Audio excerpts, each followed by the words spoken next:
from office without impeachment. This must be stopped. Since Donald Trump was elected as president, the left has been doing whatever they can to remove him from office. These spiteful liberals cannot accept the fact that Trump is in fact the president and beat Hillary Clinton, so instead, they will continue to fan the flames of division. The first tactic the left focused on was the bogus Russian collusion story, and as time passed the entire narrative began to blow up in their faces.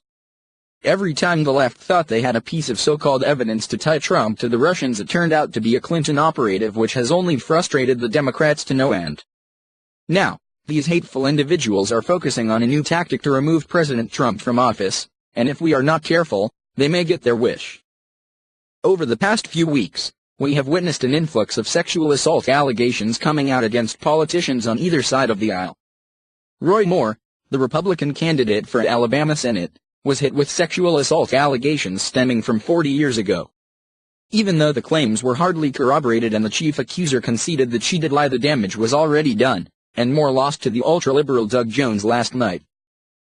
Soon after Moore was accused of sexual impropriety, the #Meta campaign took hold as women logged onto social media recounting their stories of sexual assault at the hands of high-powered politicians. Then allegations against Democrat Senator Al Franken and Congressman John Conyers emerged, and the two resigned from office. Now, you may be asking yourself, how does this tie into pressuring President Trump to step down from office? Well, the answer is quite simple. If the left can get enough women to come forward accusing President Trump of sexual assault, they can do their best to force him to resign from office. And that is the entire purpose of the sudden influx of sexual assault allegations against politicians rearing its head at this time. Here is more from Great American Politics. Due to the decaying culture and values of America and Donald Trump's agenda to restore many of those values, Donald Trump is hated and despised by a large sector of the population. They have been trying to find ways to prevent Trump from taking office and then ways to get him out of office now that he has been inaugurated.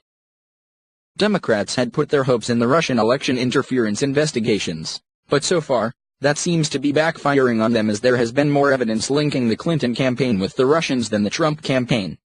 One House Democrat believed he could lead an effort to impeach President Trump and remove him from office, but that effort was soundly defeated with the majority of Democrats voting to table the resolution. So, how can they possibly get rid of Trump? Me Too. Several women tried to prevent Trump from winning the election by making sexual allegations against him, but Trump denied the allegations and believed they were handled since no hard evidence was ever presented. Now that the Me Too craze is causing several members of Congress to resign suddenly, over a dozen women have banded together to make sexual allegations against Trump, and immediately, some Democrats in Congress began calling for Trump to resign. Trump has responded by saying that the allegations are not true, they're fake news, and he denies all of the allegations. So, who will Congress believe, Trump or his accusers? If Trump is guilty, then Democrats need to be reminded how they vehemently defended Bill Clinton and refused to vote him out of office during his impeachment hearing. I'm not condoning the behavior, but right now, Trump is the best thing that could happen to America, and we need him in the Oval Office. Now, no one is saying that politicians that are found guilty of sexual assault should remain in office, but just an allegation should not ruin a man's career.